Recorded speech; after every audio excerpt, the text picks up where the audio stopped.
My name is Nikki Lanier, and I am the founder and CEO of Harper Slade Racial Equity Advisory. We are a firm that's dedicated to advancing equity for some and equality for all. We define racial equity as proportional fairness that takes into account the cultural and historic realities that have beset people of color as distinguished from all other people and works to remedy the same. So it's about stopping the bleeding of racism and treating the now infected wound.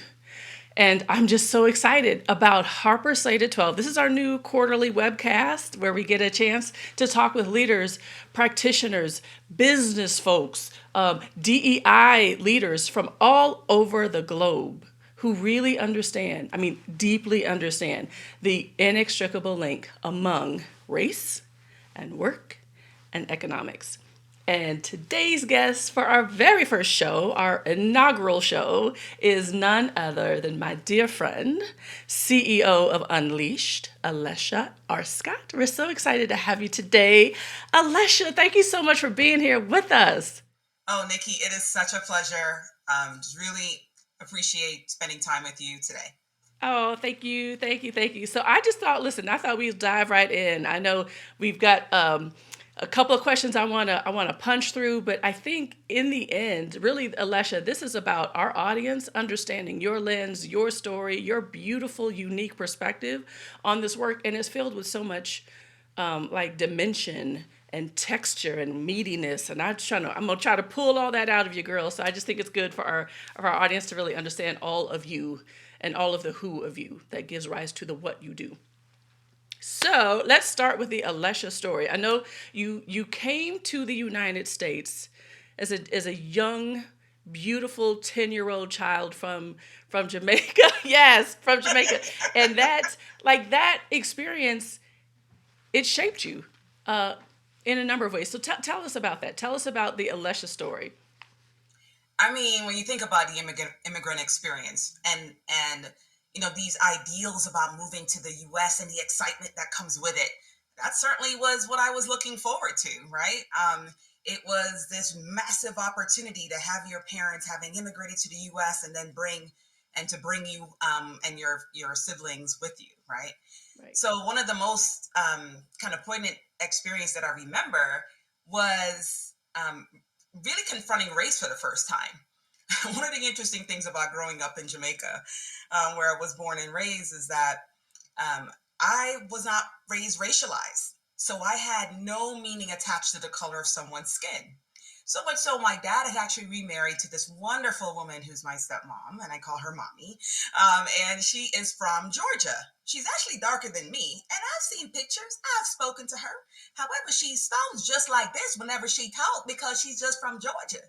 And I thought she was white because she talked just like this. And I thought white was the sound of your voice. Yes. So it wasn't until I came to the U.S. and I looked back and I was like, ooh, my best friend, my whole circle of friends.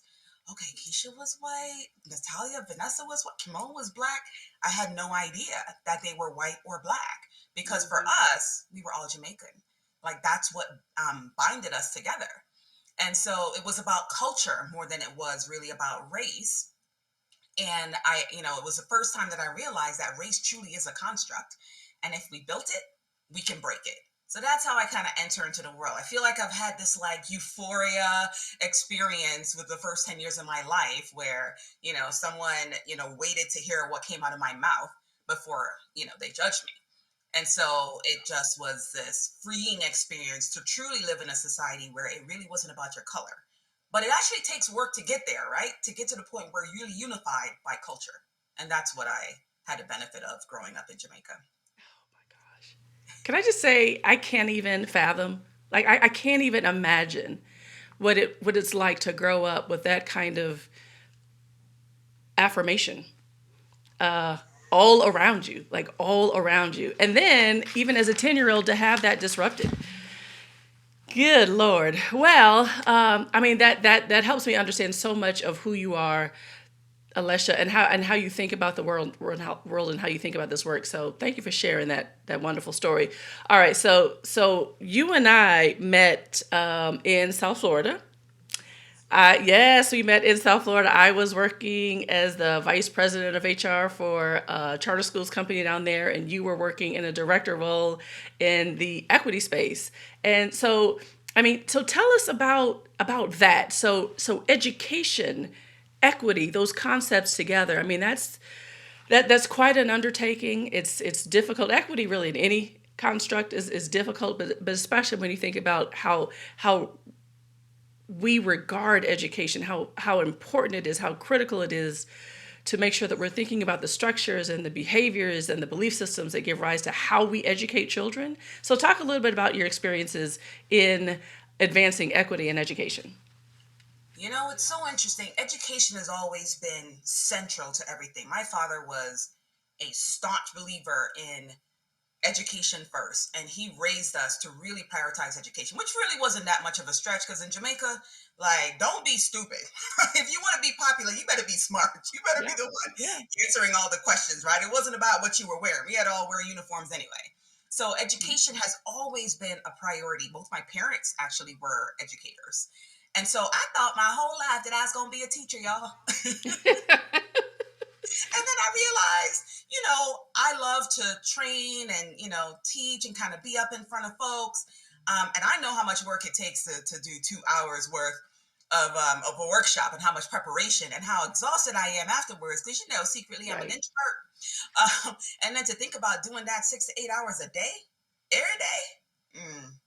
I was like, I don't think teaching is for me, but I do believe that it's in my blood, right? And I wanted to figure out how to really impact education. And I kind of fell into,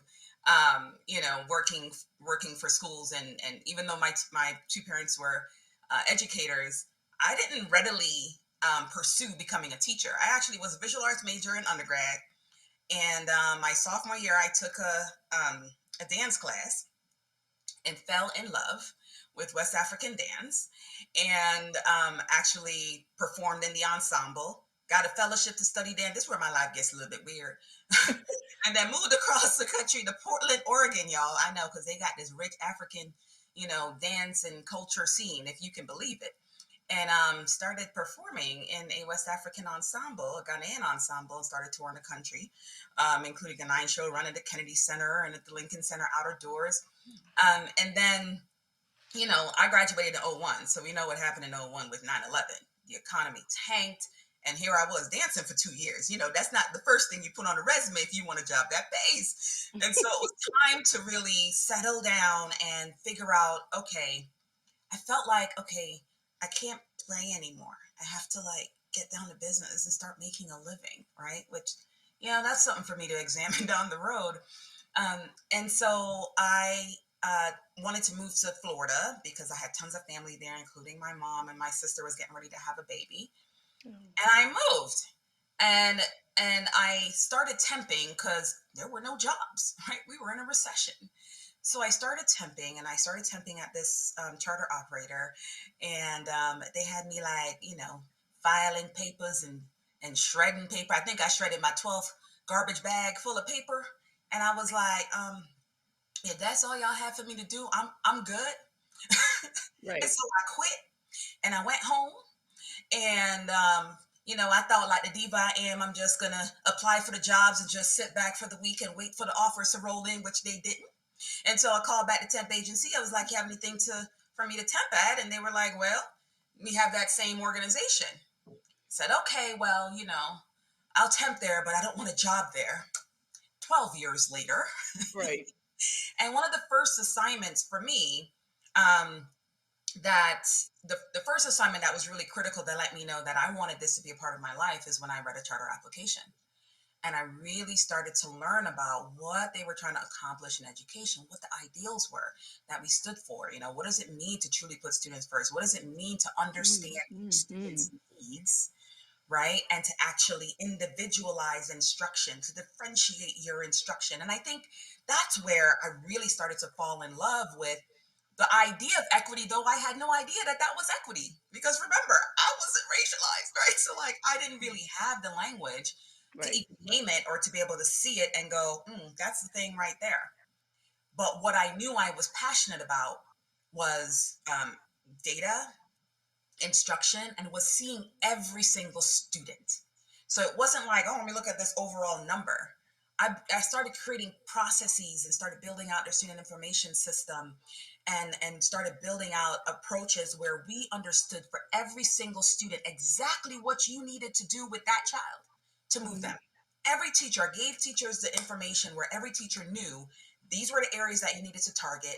This is the amount that it would take for them to move to the next level. Oh, these students right here, they actually need some extra support for them to move into the proficiency level. And I realized like all of that was equity. That was Yeah. just getting really clear about each student, just really looking at each student needs, not this overall average business. Right. That's And right. and you know what? We moved schools from 50% A or B schools to 82% A or B schools in just a number of years, Hmm. just from that equity individualized. So just the individual focus gave you overall improved results for everyone. Without a doubt. Yeah. Oh my gosh. Alesha, and let me just challenge you on one thing. You are a teacher. I mean, you may not practitioner in that space directly, but honestly, I mean, just as someone who's had the benefit of knowing you for such a long time and having observed you in that environment, you taught all of us about the importance of thinking about that individualized approach and really being nestled unapologetically and understanding the nuances and the idiosyncrasies of what messages and narratives must be disrupted in order for the kind of equity that you've been talking about forever to take root. So you teaching girl, you've been about this life for a minute. So I'm just I saying. receive all of that. Thank you. Because that has been like an imposter syndrome. But I think at the root of that, Nikki, and I so appreciate you naming it, is there are instincts and gifts that we all come with. And Yeah. I believe that, once I learned something, I could teach it to anybody. That's what I Mm-hmm. believe.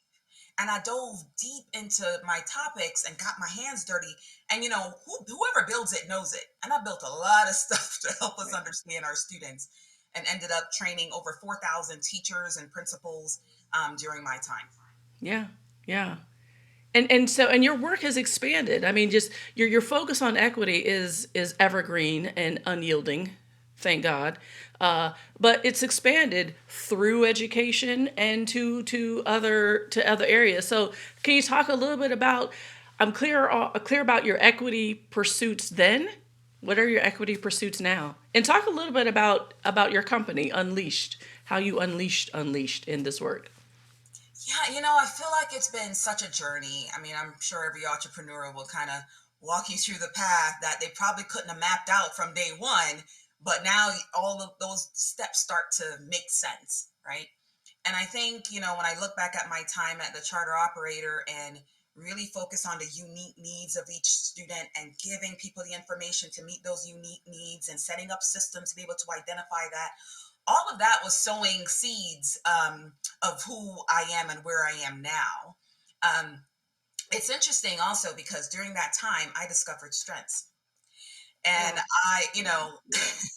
my my boss at the same time, she and I laugh all the time about this, because she would, kind of give me a lot of, this really important work, like, oh, charter applications due tomorrow, and it would be like dropped on my desk the night before, right? And it got so bad. One day she dropped $100 with it. She Oh felt so wow. Bless her. with me. And you know what? I always did my best work at the last minute. And she understood that about me. She saw instincts and strengths within myself that I kind of thrived in chaos. I love to create order out of chaos. And if you gave something to me at the last minute, that's when my brain starts working. And, I went back to her years later. I was like, do you realize you always, you know, used to give me the stuff at the last minute? How in the world did you know I would pull it off? And she goes, Alesha, I throw you in the river all the time and you always swim. I don't know why you're worried about it. And then another boss of mine then introduced me to this book, First Break All the Rules. And so I started to learn about strengths and these instinctive, talents that we all come with. And what does it mean to invest in those talents and turn them into strengths, which is near perfect performance in a specific activity? You know it when you see it. Yeah. It's like flawless, right? You're just like, oh, how did they do that? It's an instinct, right? They don't even know it's a thing necessarily. And so I started building those seeds, right? They planted a lot of those seeds in me that started to form kind of what my ideology was around team development and leadership. As a matter of fact, Nikki, you were one of the first people that said to me, you know, you should be doing talent in HR, right? I was like, Nikki, what you do? What you talking about? Like, I was an art major. I'm here helping with this data stuff, but Mm-hmm. people, talent, you saw that in me as well. And so when I really think about how I made it through 12 years and results and ended with, being senior head, like senior director of strategy and performance improvement, right? Over a network that grew, over 70 schools. Then how I came to be in that point, um, it was because people saw things in me and that my strengths were actually being utilized without me knowing. And I thought, I shouldn't have to have gotten here by accident. Oh, It wow. shouldn't have to be this serendipity. Why are we not being more intentional? Once I start learning about strengths and strengths finder, and I was like, Mm-hmm. this is exactly how I'm wired, and all the things to turn me on, to turn me on to my work, they Yep. were doing check by check. But it was like by accident, Yeah. right? No one tried to like put me in a box and go, well, you got to do it this way.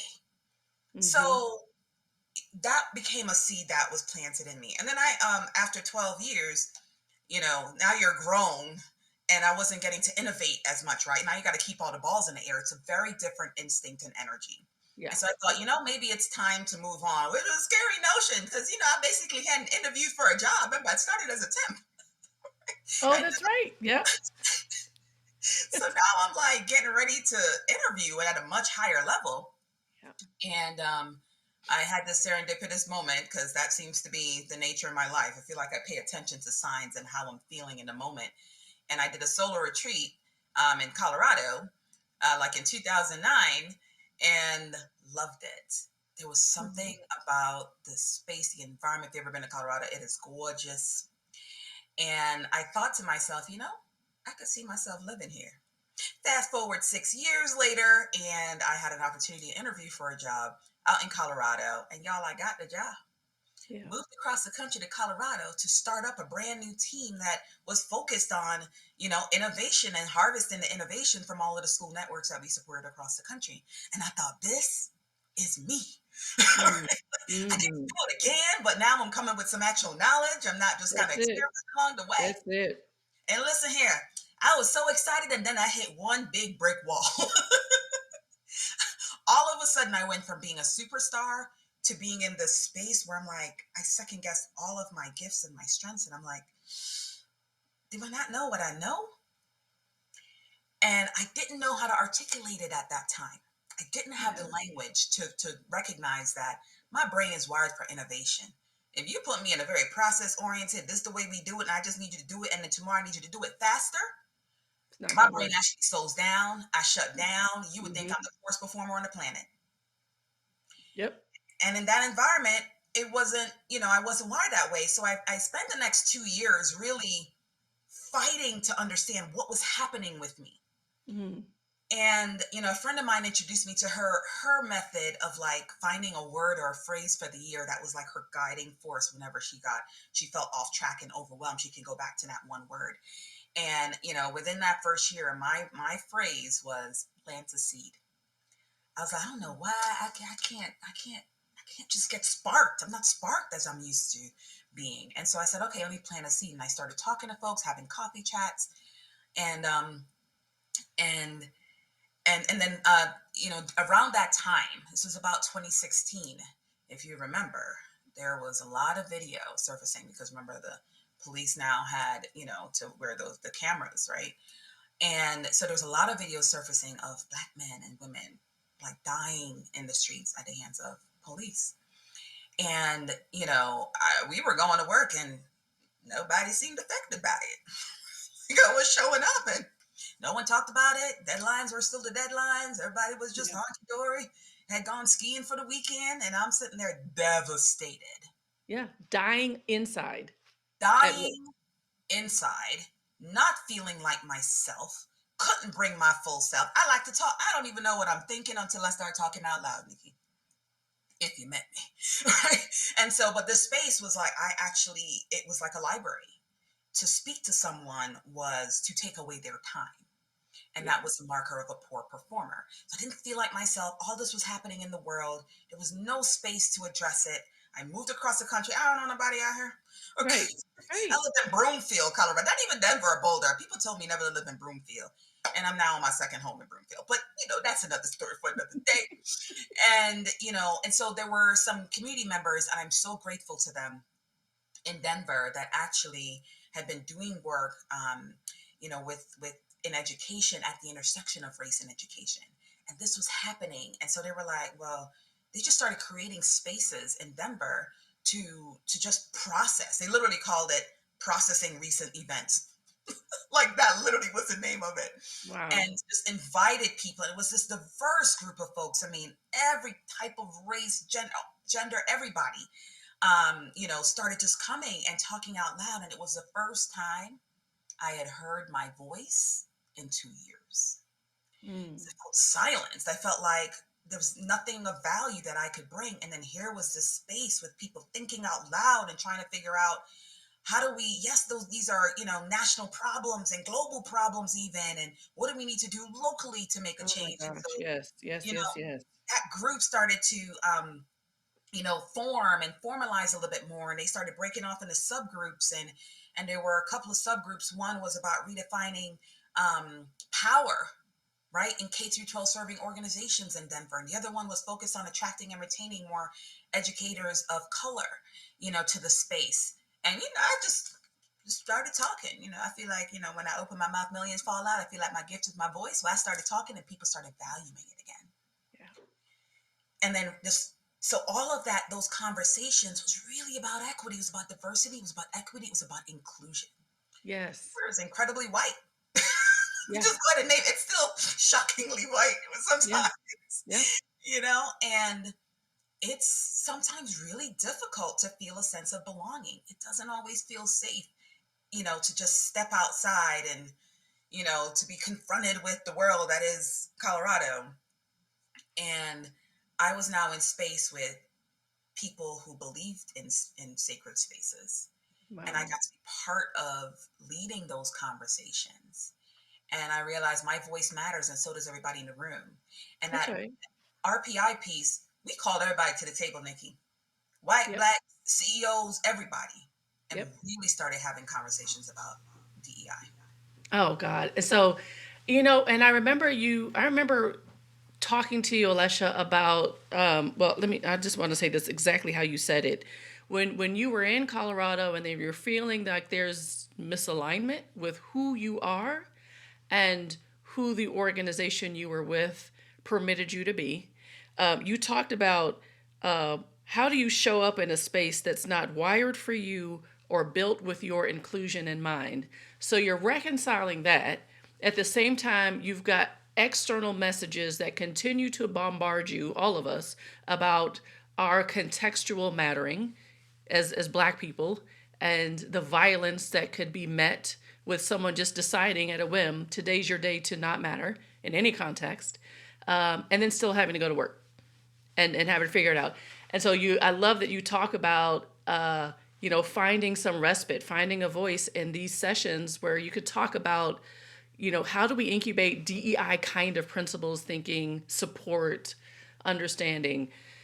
So with that, let me transition then. I know so much of the work that you're doing now with Unleashed is strength based, and how do you overlay those concepts, which I think is such a beautiful nuance for you, a distinguishing factor for you and your work.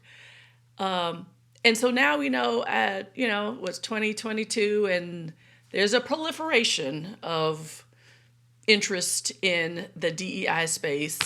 Well, maybe more the diversity and inclusion. Diversity and inclusion's always kind of been around for a while, and now everybody's kind of yanking this E out of the sky and affixing it right next to that D&I. And yet we really haven't made much demonstrable progress. I mean, I think that we could say incrementally maybe, but fundamentally, foundationally, not so much. Why do you think that is?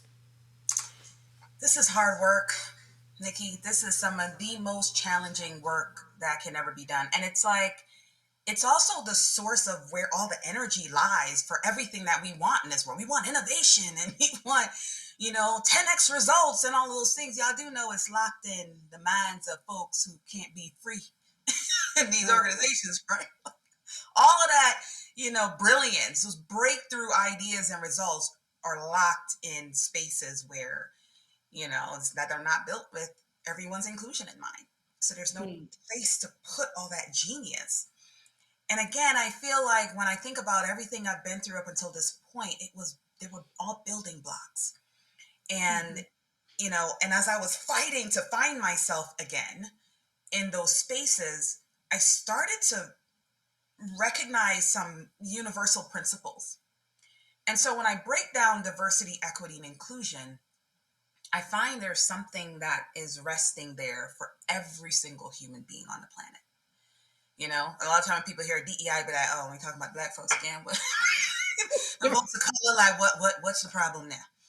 And it actually includes everyone, because at the root of issues of diversity, equity, and inclusion is a yearning in all of us to be affirmed in who we are without judgment of who we are not, to Ah, contribute the unique gifts we bring to this world without judgment that only certain gifts have value, and to deliver those gifts in a way that is authentic to each of us without judgment that there's only one right way. I don't care who you are, how you wow. grew up, what you believe are, what your skin color is. We all have that as a root of our foundation for living every day. And if those three things are true for you, Yes. there is no limits. I think the cure for cancer, I think all the ills in this world is locked into somebody's brain who can't be free to be themselves. It's a Wow. productivity issue. It is a genius issue. America should make this a top priority because that's what we value. We value Hmm. freedom. We value innovation and ingenuity. We want to be Yep. number one in the world, the first to do the thing.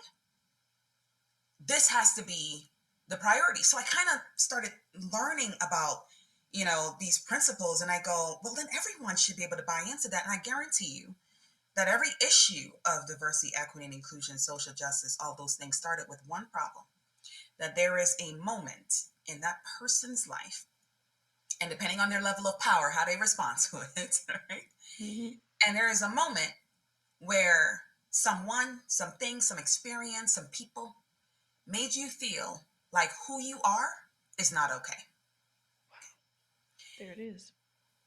And when you experience, I don't know if you've ever experienced that, where like somebody start thinking of you like you're an evil person, you're a bad person, you do bad things, and it's at odds with how you see yourself.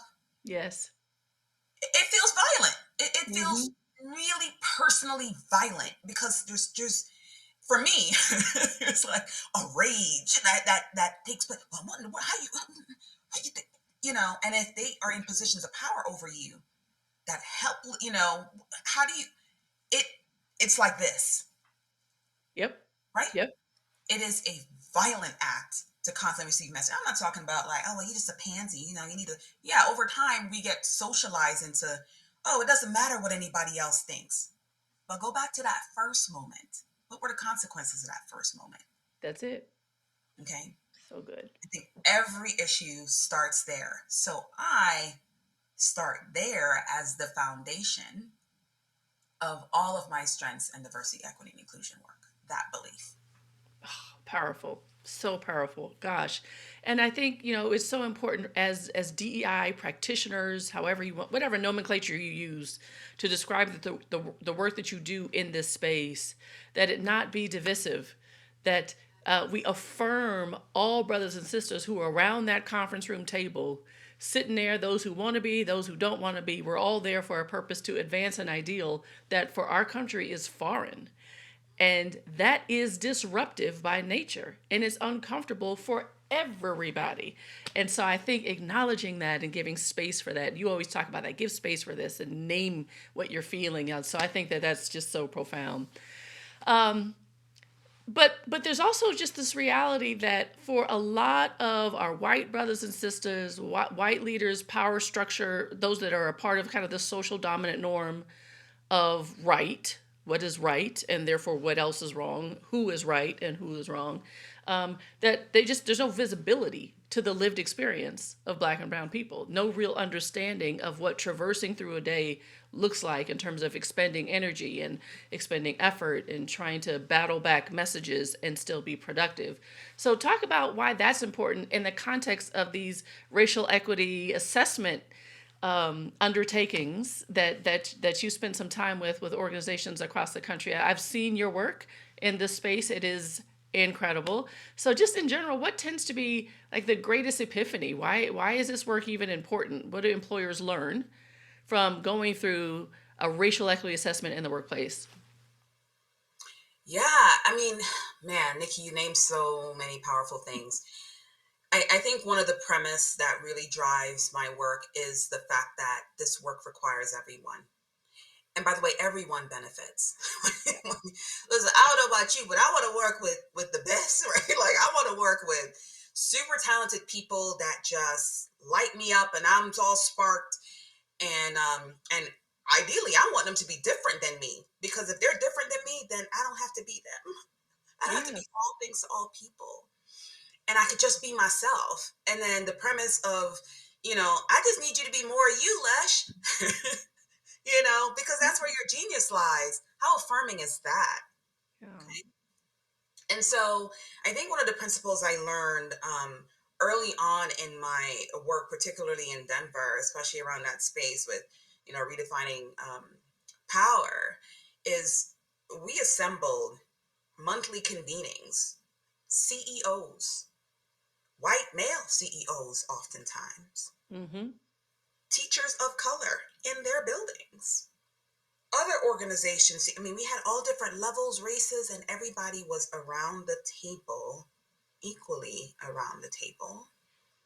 And I don't mean to pat myself on the back, but you know, Pat yourself, girl. Do pat, it. okay. So again, because I had started to develop these principles about each person really wants to be affirmed, I just kind of had these way of facilitating where every person voice. So someone, if a teacher who's already going to be nervous about saying some things about an organization with their boss and their boss's boss in the room, how do you make it safe for that person? How do you make it safe for that CEO to hear that feedback, to receive it? Because I guarantee you, if they feel threatened, if that violence, if they feel that, those signals that said, you know what, who you are as a white male man leading this work is not okay, Yep. no learning can take place there. No growth can take place there. I can't even reap that person's gifts in that moment. So taking some of the principles there, um, and also realizing as I was doing this work in organizations, I was also chief talent officer at one point, and doing this work in diverse and not so diverse organizations, you realize people need an entry point into the Mm-hmm. work. Mm-hmm. And I also started to realize that there were some elements that need to be true. There were some things we needed to unlearn Yep. as principles, as norms that we had accepted in the dominant culture, whatever that dominant culture is for that org. Every culture, every org actually has its dominant culture, Right. right? And and there were some things we need to unlearn. And so there were 5 things that I realized had to be true for an organization to really be able for diversity, equity, and inclusion initiatives, which everybody was jumping on the bandwagon. Those things needed to be true. So when you Right. break it down to that essence, then it's less triggering for people to be like, well, the reason why, y'all got issues is because you're racist. You know? And, you're shouting out this inflammatory. It's like, no, let's break it down. You know what? One of the elements are, especially in mission driven organizations like education, it's sacrificing self care for the urgency of the daily mission, right? This is all about energy at the end of the day. When you're encountering all these, biases, and people are saying, they're addressing you based on your social identity, your stereotypes of your social identity, intersectionalities, it's just stealing your energy, what we call urge. Just and you're showing up with less energy. And Mm. then we go, well, it's so important to kids. And then we don't take care of ourselves and our teachers. Right? So Oh, sacrificing wow. self-care for the urgency of daily mission, that's a DEI issue. That Okay? is a DEI issue. Oh, Yes, yeah. ma'am. Choosing forged harmony over radical candor. I Mm. started to see this a lot, y'all. We and my white colleagues have been taught, because we all end up armoring up. We're going to work. Everybody armors up. Yep. My folks are like, you're not going to call me racist. People of color are just like, are you saying this about my race? Right? Yep. And so we're just armored up. And we've been taught, especially my white colleagues have been taught, mask. What is it? Everybody's been taught to mask what they really think and what they really, I just got to get through this moment. This little DEI workshop. Oh yeah, let me smile, right? And they mask it. And so I came up with this idea of forged harmony. We're going to, you know, I don't think that, but they're nodding yes or no, Right. but they're saying yes, right? Over radical candor. And Kim Scott has this brilliant two by two framework of caring personally and challenging directly. What does it mean to truly have radical candor and to make it safer no matter what your experience is? Mm-hmm. Now, we're not making your experience wrong, right? That violence. We're making room for your experience, Mm-hmm. right? And then let's actually have some radically candid conversation about that. But you got to care personally. You got to demonstrate that care of that person, right? And then the third thing, prizing rugged individualism over synergistic teamwork. Now, what you talking about? Look, the American idea of rugged individualism. You did it all by yourself. Look, one man team. Look, he built it from nothing all the way up to. That's not how things work, y'all. You know that. That's right. That's right. And we start expecting each person to be all things to everybody, right? And I know I was conditioned to believe, well, you're an independent Black woman. You got to do it all by yourself. And you take it all, and you know where it ends up? On your body. Yep. It shows up on your body. But synergistic teamwork requires diversity. Mm-hmm. It requires inclusion of all of our strengths. You know that there's an ideal for how you assemble certain unique instincts that people bring to the table for how they get work done. There's an ideal diversity mix of people. It has nothing to do with race or gender. Okay, those are beneficial differences that can be leveraged. There's another difference we're not talking about, y'all, and that's our cognitive differences, our cognitive strengths. Kathy Colby talks about this and has invented an entire method for assessing your cognitive strengths and what does it mean to have the right diversity of people together on a team where you have the kind of collaboration that blows your mind to the tune of 10x whatever results are important to you. Mm-hmm. Synergistic teamwork, team synergy, focus on that instead of rugged individualism. Or, believing there is only one right way to learn and get things done. That is some violence right there. This is what right looks like. Yep. Plan your work 2 weeks in advance and follow that plan all the way till it's done. You ask me to plan something 2 weeks in advance, I block up my calendar to work on it. I will burn all kinds of brain cells, and the night before I'm gonna wake up with a brilliant idea and change it anyway. Yep. It's inefficient for me to do that. There's actually multiple ways to get work done, and we've got to make room for those differences. And then lastly, requiring blind compliance and perfection over brave failure and experimentation. Oh, Lord. Peace. And, Blasphemy.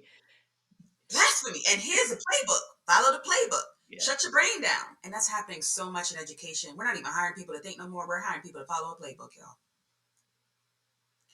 Yep. I will make use of your strengths in that environment. You're not going to get 10x. And people pat themselves on the back for 1% increase for student achievement. I'm all about 10x blow your mind increases. Yeah. I'm talking about going from an F to a B in one school year. Yes. Yes. Okay? So when you break it down to those elements that are, to me, more relatable, they're less triggering, but they're still the essence of having a diverse, equitable, and inclusive environment. I think, again, you can bring more people into the conversation. That's how the work. Yeah. And then, so when we think about the work that you and I will be doing together, which I'm so excited about, this wonderful partnership that we forged, Unleashed and Harper Slade, coming together with these racial equity indexes. Talk about what that's going to look like. Talk about the path for that. And this, I think we're going to wrap up on this last question, and then we'll close out. Awesome. Yeah, I am so excited that we get to partner in this, Nikki. Every time I hear you talk about equity, I'm not just like, y'all do realize all this genius that is existing in this woman. And so to be able to put some systems and processes to kind of give you the data to work with an organization with is just, I get goosebumps thinking about it. It sparks me all over again. And so we're taking a lot of the same principles that I described before, where we're really trying to make this an inclusive process. When organizations reach out to you because they've started to understand that there is a massive variance in experience between, their general population of employees and a particular target demographic group. Okay, let's say our Black employees, especially with everything happening in the world the last 3 years in particular. And so they want to understand what's happening there. Sometimes the assumption is, well, go ahead and talk to the Black folks and let them tell you what's wrong. Right. That's right. I'm like, no, this has to be an inclusive process. I believe that if you focus on the needs of those on the margins, whoever happens to be on the margins at that time. And by the way, y'all, you know who's on the margins in education? Men. Right? So it could be anybody who's on the margins. Just like students, you target their needs and your overall results improve. You get Yes, there it practices is. and That's right. policies that meet the needs of everybody. And so we took that principle when we designed our racial equity index. And so for starters, we include everyone. We make the opportunity to interview every type of person in your organization. We prioritize their comfort. We do center on the voices of our Black employees, so we certainly create affinity spaces where, whoever the target demographic can feel as safe as possible. They have multiple modalities to choose from, whether they'd rather talk on the phone or be on Zoom, or they want to type it in. If they're a writer, they need to process that way, or in small groups.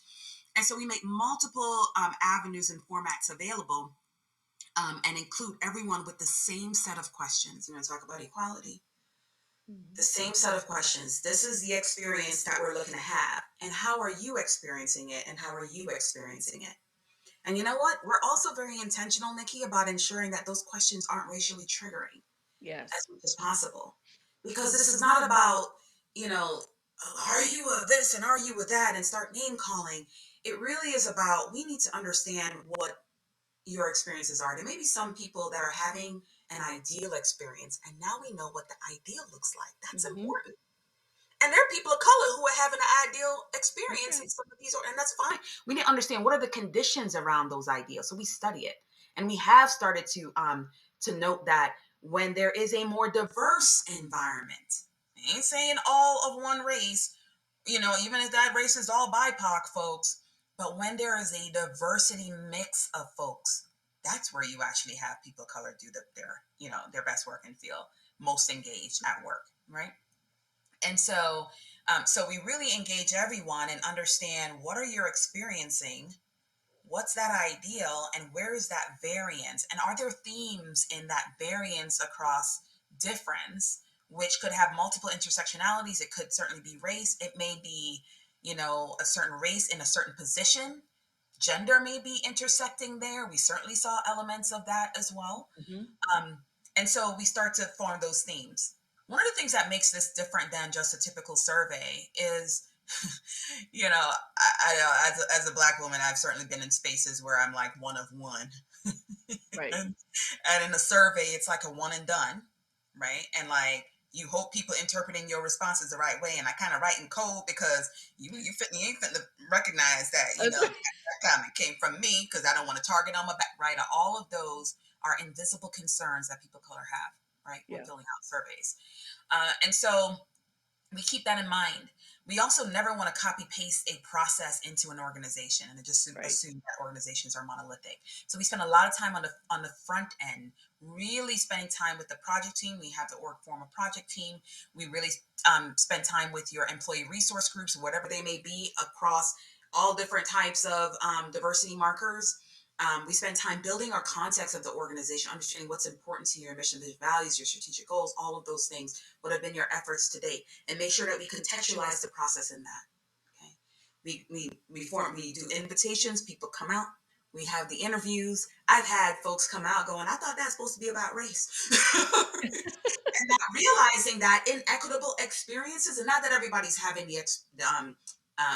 everybody's experience needs to be the same, but if the outcomes are different because we haven't interrogated our systems through an equity lens, or Mm-hmm. we haven't interrogated our employees' experience through an equity lens, and realizing what systems we need to adjust to make sure it doesn't result in disparate outcomes, like the level of proximity a manager spends with their employee. Do you know the more that that employee is like the manager, the more proximity they have with that manager? And you Mm-hmm. know what happens when you have a higher degree of proximity? You learn all the expectations about how to delight that manager. And There it all of is. a sudden, you're the superstar, Yeah. right? We talk about that. The kind of feedback that you're getting. We started to learn what was happening that was resulting in these variances in outcomes between folks across lines of difference, particularly racial difference. And one other step in the process, Nikki, before I finish here, is we also have a period called a validation session. I don't know if you've ever taken a survey. It's a one and done. You pray that they heard you. Most of the time they didn't. They implement something that really did not meet the needs, right? Right. Because they never come back and ask you. We actually take the initial themes from the initial set of conversations, which is very widespread, and then we synthesize it, understand what are we hearing, and we take the exact language that we're hearing straight from people's mouths, and now we're able to create more questions that give you more quantifiable results and go, who else is experiencing these particular things that you all named the first time? And now that helps us to validate that we in fact heard you correctly, and it Yep. gives you another chance to be like, no, I thought about this thing at 2 o'clock in the morning. You still have That's right. those to let it out. And then we analyze those results, give you some great graphical representation of what's happening. We do a content analysis. What are we actually hearing? A sentiment analysis. It's important to know what's the energy going on. Mm-hmm. And we also then started to notice, Nikki, that you can have diversity and inclusion alive and well and flourishing in an organization and still have employees experiencing this silent violence in a way that they're experiencing their daily workplace lived experience. Okay? Mm-hmm. Because the equity wasn't in there. That's And right. no one had interrogated the systems or the workplace experience to understand where those variances may lie and what holes we need to plug in our culture and our systems to ensure that everyone in that building has a full opportunity to add value. Oh, powerful. Oh my gosh, Alesha, I can't tell you how honored I am as a new business owner in this space to partner with you in advancing this racial equity index. So, if you are an employer out there listening to that particular discussion, that particular discussion that speaks to the potency of these kinds of assessments, of this kind of instrument, contact us please at www.harperslade.com, and we'll talk with you. I'd love to learn more if you want to learn more about these wonderful racial equity index assessments that we'll be promulgating with the ever formidable Alesha Arscott. Alesha, thank you so much. This has been such a rich conversation. You are so authentic. I just love everything about your what and how. The who of you is just ingratiating. So thank you for spending time with us today. We are better for it. Nikki, thank you. It's been my pleasure. All right, so that wraps our first Harper Slade at 12 show. Thank you all so much for being a part of this wonderful time with us. Alesha, thank you so much for bringing us the best of your thinking and the best of who you are. We hope that you'll follow us on our social media handles, Facebook and LinkedIn, Instagram and YouTube. And certainly if you want to learn more about Harper Slade, you can follow us. Reach out to us at www.harperslade.com. Until next time.